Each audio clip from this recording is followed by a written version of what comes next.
Okay, here's a little update on our Costco fiasco. For those that don't know, a couple of weeks ago, I was parked in the Costco parking lot in Richland, Washington, and Peggy was inside shopping, and the manager by the name of Sean Hancock came out and asked me to move our truck because he didn't like the sign that was in the back of it. Of course, it's a sign about Jesus. And I said, well, I'm not going to leave. My wife's in shopping, so if you think I'm going to leave her stranded, that's not going to happen. So he got in a huff, and he said he was going to call the police. And I said, well, go ahead. Then he said he was going to cancel our membership. And I said, well, you can do that, I suppose. He says this is a private business, and we have the right to do that, and we don't have to have an excuse to do so. I said, well, okay, well, whatever. And I didn't think too much about it. Eventually, Peggy came out, and we drove away. So then, fast forward a week or so, and similar thing happened. Same store, same guy, Mr. Hancock or Half-Cocked or whatever you want to call him, came out and complained. And this time he was a little more animated, and I just kind of laughed at him. And anyway, he said he was going to call the police, which I don't know if he ever did, but we were there for 20 minutes or better, and no police ever showed up. So then a week or so later, we get a letter in the mail from Mr. Hancock, Sean Hancock, and he's the manager of the Richland store, apparently, according to the letter. And he's saying that my membership, not Peggy's membership, but my membership has been canceled, and I'm not allowed on Costco property. Okay, so what that means is I can't drive our vehicle to get gas, even if Peggy's in the vehicle.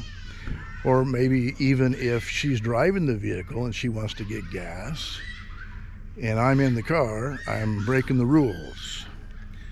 And furthermore, we go to the pharmacy now and again. I mean, we're 73 years old, so occasionally Peggy has to go to the pharmacy or for one thing or another. And that means that I'm not allowed to drive her, even to drop her off in front of the store and wait for her. So the question is here, what kind of legal standing do we have? I would think discrimination against somebody because of their religious beliefs might be a little bit outside his jurisdiction. Not only that, we have First Amendment rights in America. Now, I understand this is a private business and all, but under the umbrella of Costco, you see, they have a pharmacy, they have a tire shop, they sell eyeglasses, I think insurance as well. T-Mobile has a setup there, and who knows what else, all under the umbrella of Costco. So do these businesses, do they really want to be involved with Costco if that's the way they treat their customers? It might be worth mentioning, too, that this sign that we have in the back of our pickup truck has been in there for over 10 years, and we have yet to have anybody do anything legal about our First Amendment rights. We've had people complain, but we've had yet a business who's tried to stop our display of our First Amendment rights. And secondly, we've been a membership of Costco for, geez, I don't know, well over 20 years. So then all of a sudden we have Mr. Sean. Okay, so our signs appear to be offensive to some people, but you know what? People wear clothing with messages on it that are offensive. Is Costco gonna cancel their membership if somebody has maybe a rainbow flag or a pro-Palestinian poster or sticker on their car? Where do you draw the line? Or maybe animal rights or gun rights or whatever. You know, where do you draw the line? See, all of a sudden he's drawn the line with our sign because something on our sign touched him on the raw. We've contacted headquarters in Seattle, so we'll see what becomes of it. But in the meantime, we're preparing some picket signs, and we're going to give Mr. Sean Halfcock, we're going to give him some publicity.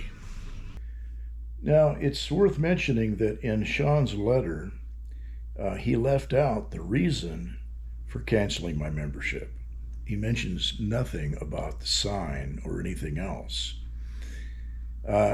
which is a similar issue that Arlene's Flowers had a few years ago when they refused to service a gay couple, a wedding or something of that effect. And that went all the way to the Supreme Court. And she ended up losing. Now, I mean, this sounds very similar to me.